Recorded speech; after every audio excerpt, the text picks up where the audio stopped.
Bonjour Alexis, office de tourisme de Serponçon. On se retrouve pour le dernier bulletin Infolac de l'été.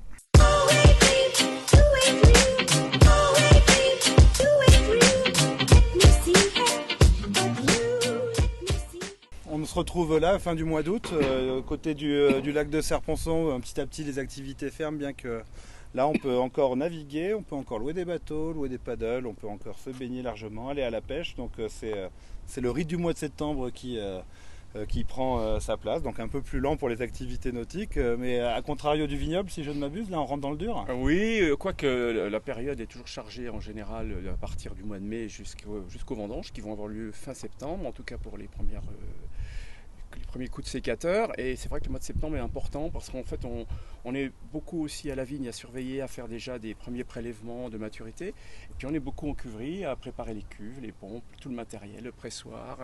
Donc c'est une période qu'on aime beaucoup parce qu'elle est assez excitante. Voilà. Et nous cet été, tout le monde, on a beaucoup parlé de cette sécheresse, d'un manque d'eau. Ça a impacté le vignoble énormément, oui, parce qu'en fait on avait une des plus belles sorties qu'on ait jamais vues dans les Hautes-Alpes.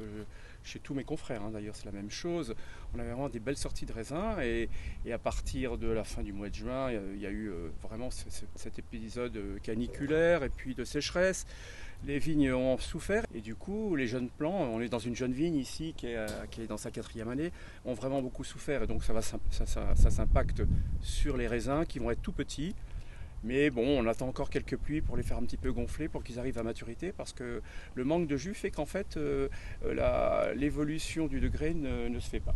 Donc l'eau, toute son importance dans le vignoble. D'ailleurs, ce sera un thème important de la foire biogénépique qui a lieu le 10 et le 11 septembre. Tu peux nous en dire deux mots ? C'est le grand événement des Hautes-Alpes, et particulièrement de l'Embrunais. Je crois que si mes souvenirs sont bons, je crois que c'est une fête qui a une 20aine d'années et qui est très très importante pour représenter l'esprit bio qui est vraiment caractéristique des Hautes-Alpes. Oui, puisque pour la 3e année consécutive, je crois que le département des Hautes-Alpes est le département le plus bio de France. On ne retrouve pas seulement des agriculteurs ou des viticulteurs ou des éleveurs. Il y a toute une partie santé, bien-être, écomobilité, habitat qu'il ne faut pas négliger, surtout par les temps qui courent. Ouais, avec cette année, le thème majeur, l'eau et ses usages, des conférences, on pourra vraiment regarder quels sont tous les usages de l'eau. Et cette année 2022, hasard du calendrier, fait que c'est un sujet qui pourra être creusé pendant cette foire biogénépique. L'actualité. Donc le week-end du 10 et du 11 septembre, la foire biogénépique à Embrun. Du côté des Ors, il y a le temps fort de l'été aussi, Sébastien.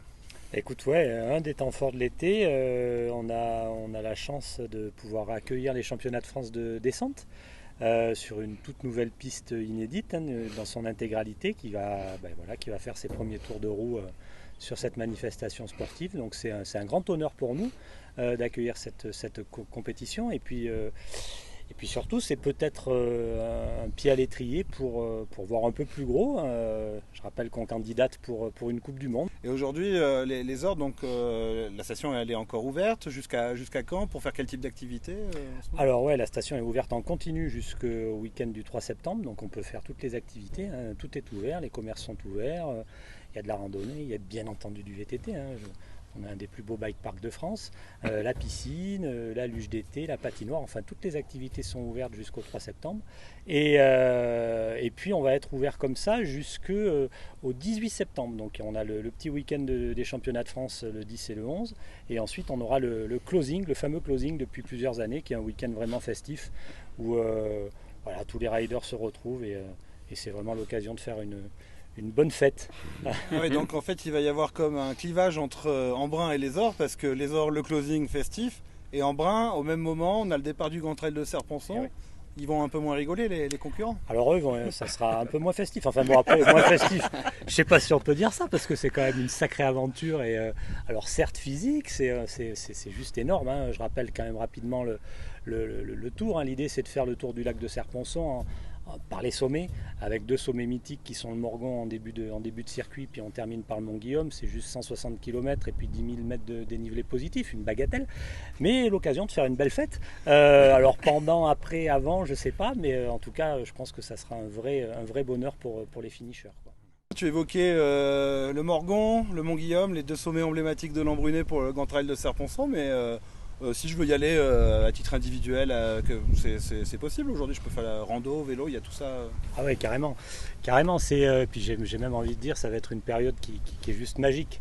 Autant le printemps, la nature s'éveille et puis tu vois, on est vachement heureux de pouvoir aller un peu sur les chemins. Autant à l'automne, c'est presque le moment où elle va commencer à se reposer. Et là, moi, j'oserais dire de façon un peu égoïste, on a cette nature rien que pour nous, on a notre jardin et c'est juste merveilleux de pouvoir se balader à l'automne.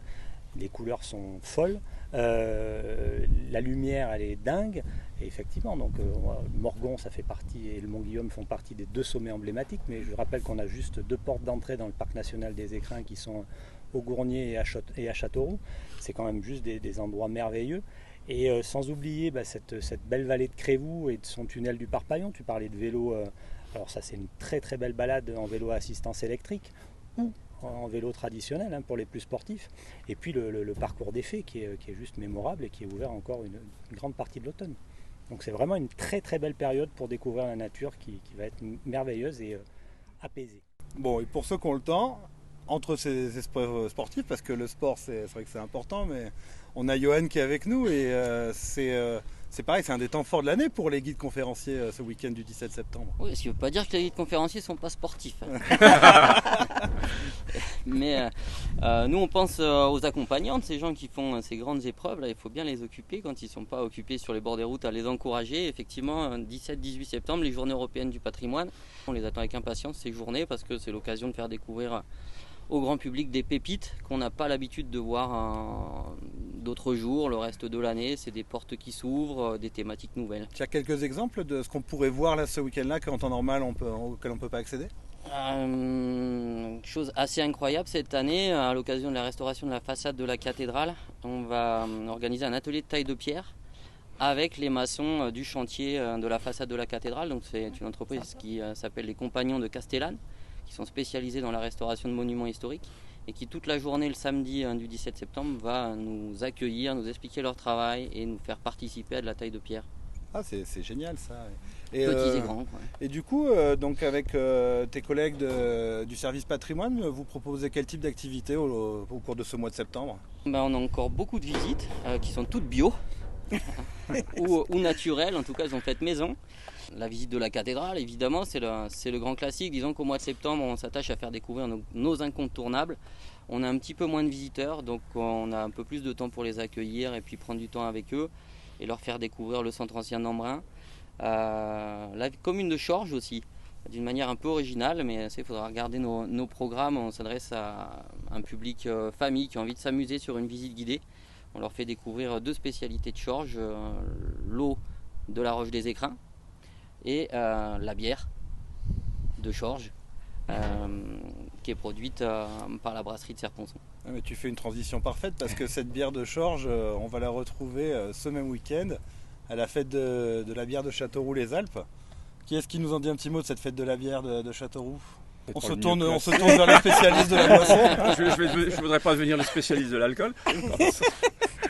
Alors, avec modération, non, mais c'est un rendez-vous à pas manquer parce que Châteauroux, déjà, ça a toujours été un endroit à part. Je trouve qu'il y a une ambiance à Châteauroux qu'on ne trouve pas forcément dans d'autres communes.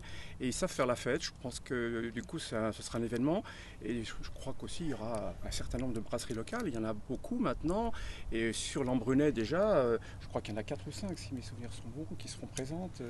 Effectivement, on sort même de l'Embrunais, c'est un peu l'esprit de cette fête de la bière, parce que c'est vrai que les microbrasseries aujourd'hui, j'ai envie de dire, on en trouve presque sur chaque commune, alors c'est pas tout à fait le cas, mais il y en a quand même beaucoup.